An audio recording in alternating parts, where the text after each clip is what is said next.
함께 성경 읽겠습니다. 우리가 오늘 함께 읽을 성경 본문은 누가복음 8장 49절에서 56절의 말씀입니다. 화면을 보면서 함께 말씀 읽도록 하겠습니다.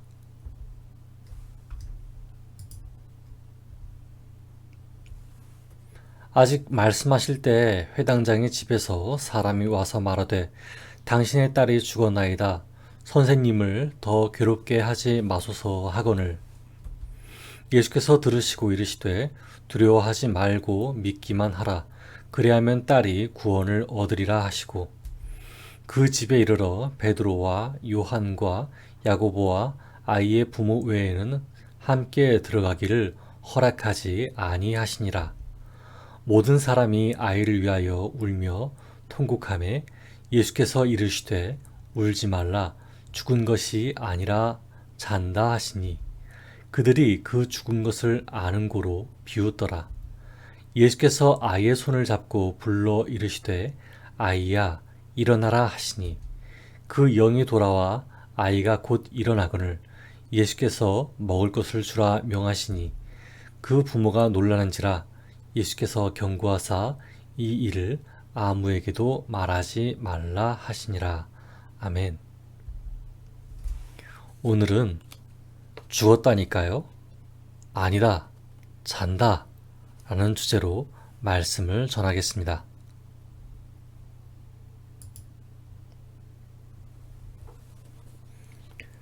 유대인 중에는 높은 직책을 가졌음에도 불구하고 예수님께 무릎을 꿇었던 사람이 있습니다.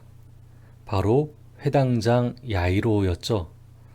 회당장 야이로는 용기 있는 사람이었습니다.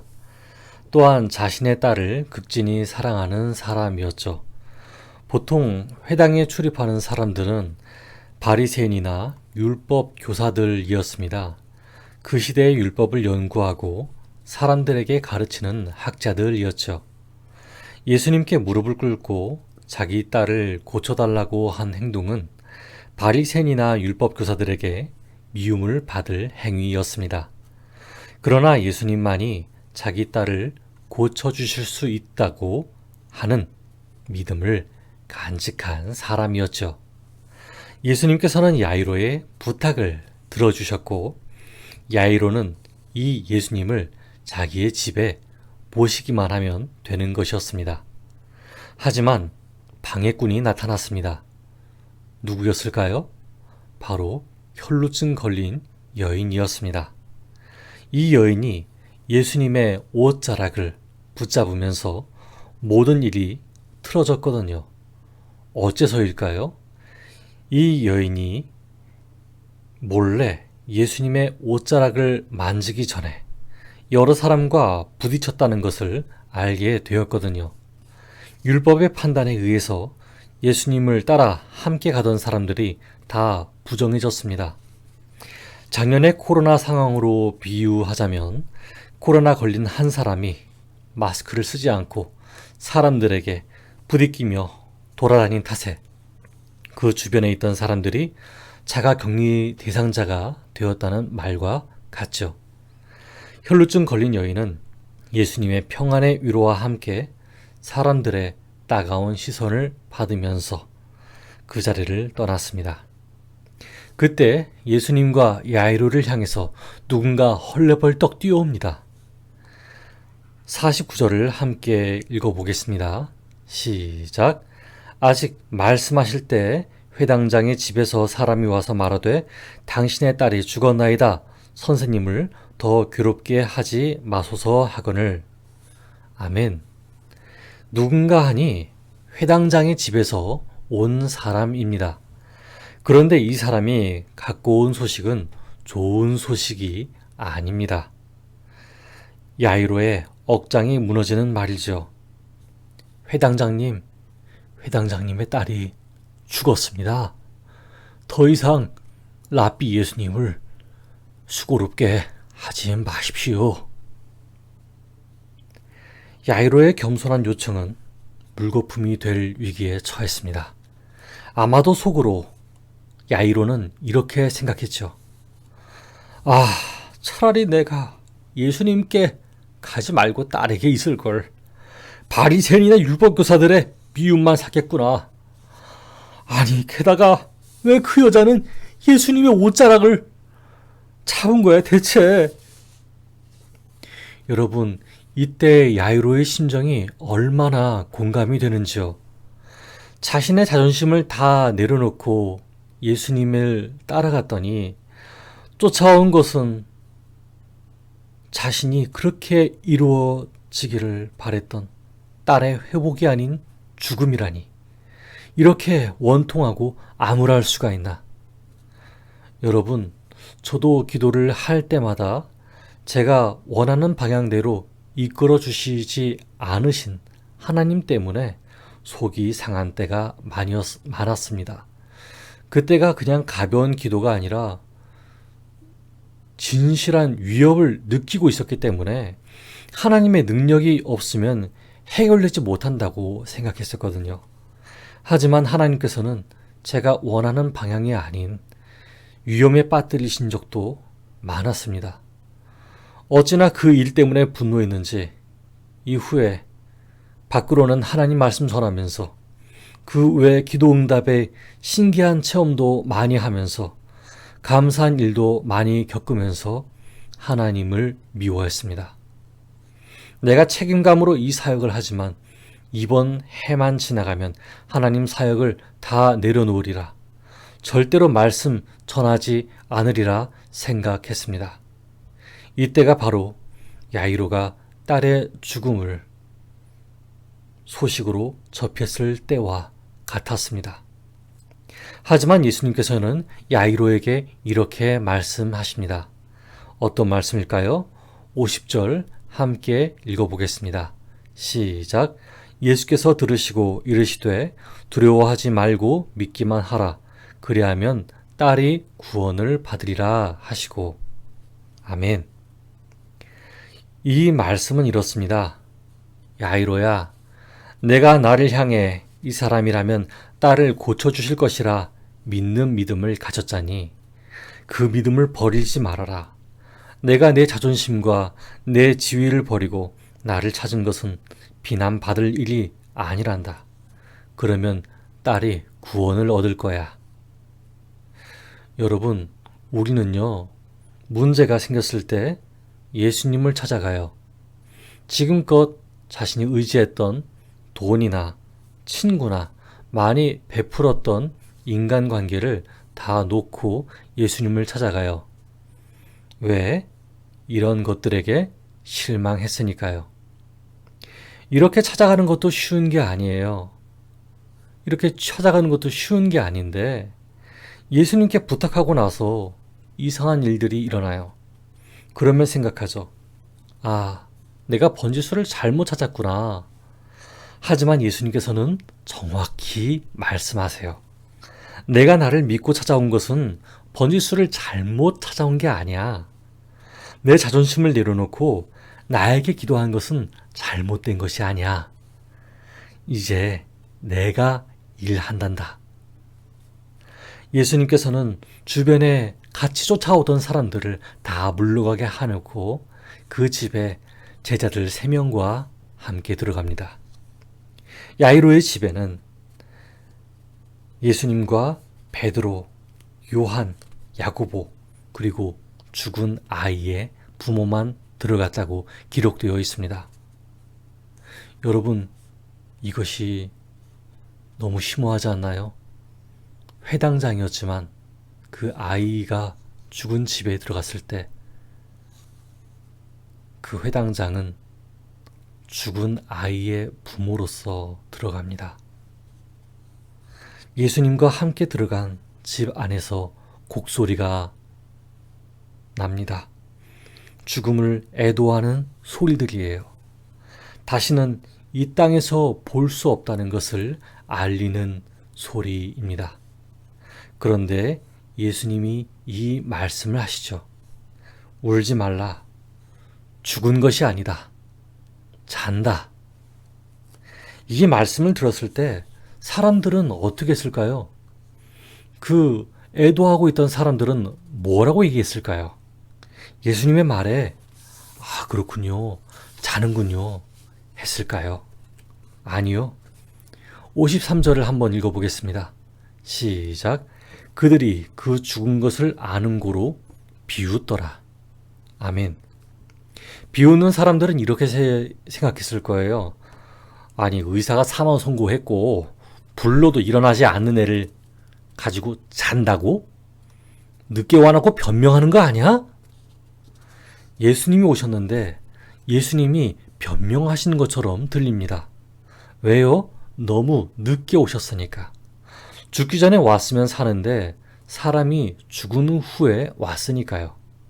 그런데 여러분, 이 말 같으면 예수님이 늦게 오신 것뿐만 아니라 하나님을 이렇게 생각하는 겁니다.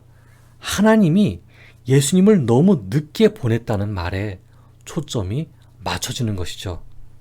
그런데 여러분, 성경을 보면 예수님이 오시고도 사람들은 자기가 중요하다고 생각한 문제에 얽매여 있지 예수님을 진심으로 하나님의 아들이며 그리스도라고 받아들인 사람이 있었나요? 심지어 제자들 중에도 그런 고백을 한 사람은 베드로뿐이었습니다. 그런데 그런 베드로조차도 예수님의 십자가 고난을 저지하려고 했었죠. 구약에서 많은 선지자들을 보냈음에도 불구하고 욕심과 이기심에 빠졌던 사람들이 그 선지자들의 말을 듣지 않았습니다. 그런데 예수님이 빨리 오시고 늦게 오시고의 문제가 컸을까요? 여러분, 우리는 사람이 죽으면 다 끝이라고 생각합니다. 그러나 예수님께서 알려주시는 것은 사람의 생명 또한 하나님께 달려 있음을 말씀해 주고 계신 것이죠. 모든 사람이 절망이라고 이야기할 때, 돌이킬 수 없다고 이야기할 때, 예수님께서는 믿음을 선택한 사람들에게 희망은 여전히 있다고 말씀하고 계십니다. 그래서 예수님을 믿는 우리의 삶에는 죽고 안 죽고의 문제가 크기보다는 계절이 바뀌고 세대가 지나가고 내가 원하는 바가 이루어지지 않아도 절대적인 절망은 없습니다. 어째서일까요? 예수님께서 변하지 않는 소망이 되시기 때문입니다. 이 사람 때문에 흔들리고 저 사람 때문에 흔들리고 돈은 없고 빚은 졌고 믿을 놈 하나도 없는 세상에서 변하지 않는 소망 되시기 때문입니다. 다만 오늘 본문에서는 사람이 살아나는 기적이 주어지죠. 같은 사건이 기록된 마가복음 5장 40절을 보면 예수님은 그 초상이 난 집안에 있는 사람들조차 다 내보내십니다. 그들이 비웃더라. 예수께서 그들을 다 내보내신 후에 아이의 부모와 또 자기와 함께 한 자들을 데리시고 아이 있는 곳에 들어가사. 아멘.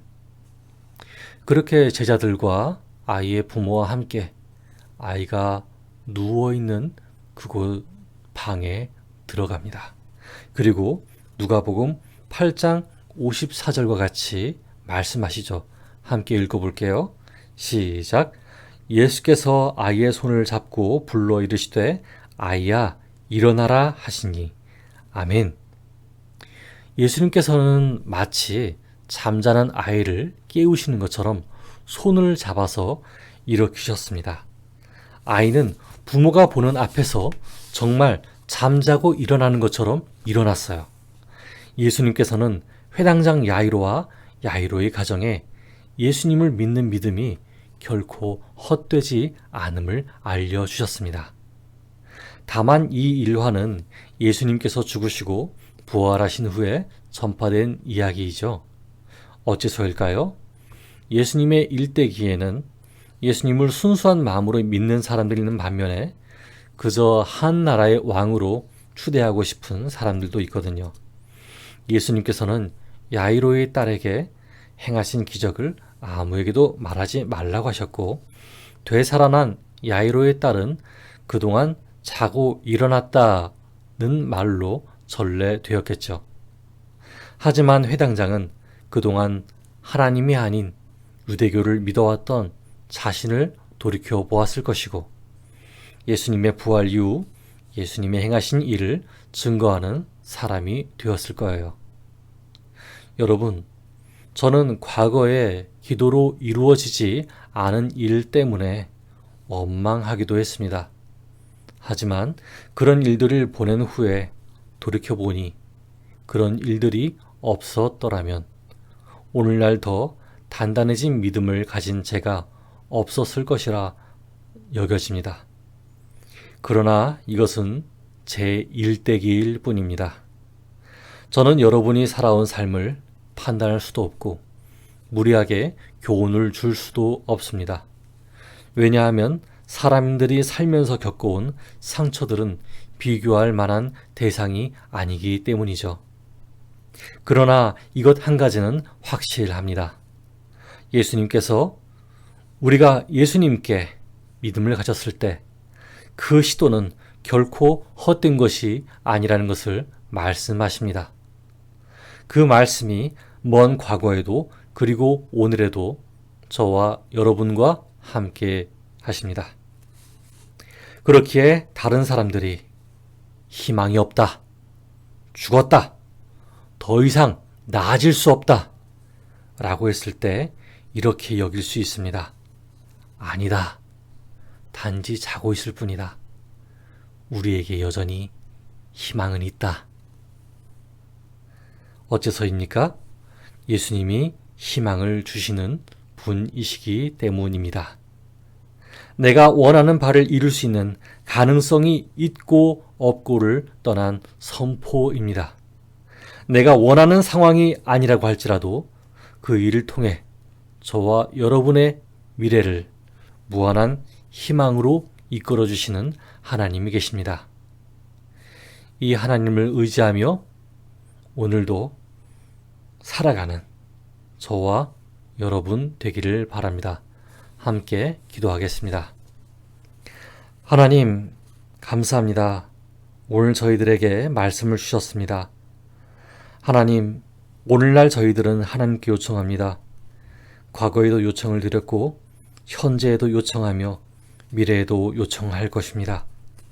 그런데 저희는 하나님의 행동이 우리의 원하는 것과 다를 때마다 크게 시험을 당하고 낙심합니다. 마치 딸의 죽음을 맞이할 수밖에 없었던 회당장 야이로처럼 말입니다. 예수님이 조금 더 빨리 움직이셨더라면, 사람들이 예수님 곁에 너무 들러붙지 않았더라면, 혈루증 걸린 여인이 예수님의 옷자락을 붙잡지 않았더라면 내가 원하는 바, 내가 간절히 바랬던 바가 이루어졌을 텐데 하고 말입니다. 하나님, 그러나 하나님께서는 예수님을 통해 말씀하셨습니다. 저희가 지금까지 의지하던 것들을 버려두고 예수님의 도우심을 바라며 자존심을 내려놓고 무릎 꿇은 것이 결코 헛되지 않다고 하십니다. 예수님께 믿음을 둔 것이 결코 어리석은 믿음이 아니라고 하셨습니다. 하나님, 저희들이 목청 터지도록 애원하고 노력하여도 원하는 바 다 갖지 못하였으나 하나님의 말씀을 다시 의지합니다. 오늘날 저희들의 뭉그러진 상처를 싸매어 주시옵소서. 그리고 예수님께 믿음을 둔 야이로처럼 저희도 인생의 빛을 볼 수 있게 허락하여 주시옵소서. 예수님을 담대히 기쁘게 전할 수 있게 온전한 희망으로 인생을 감싸 주시옵소서. 예수 그리스도 이름으로 기도드렸습니다. 아멘.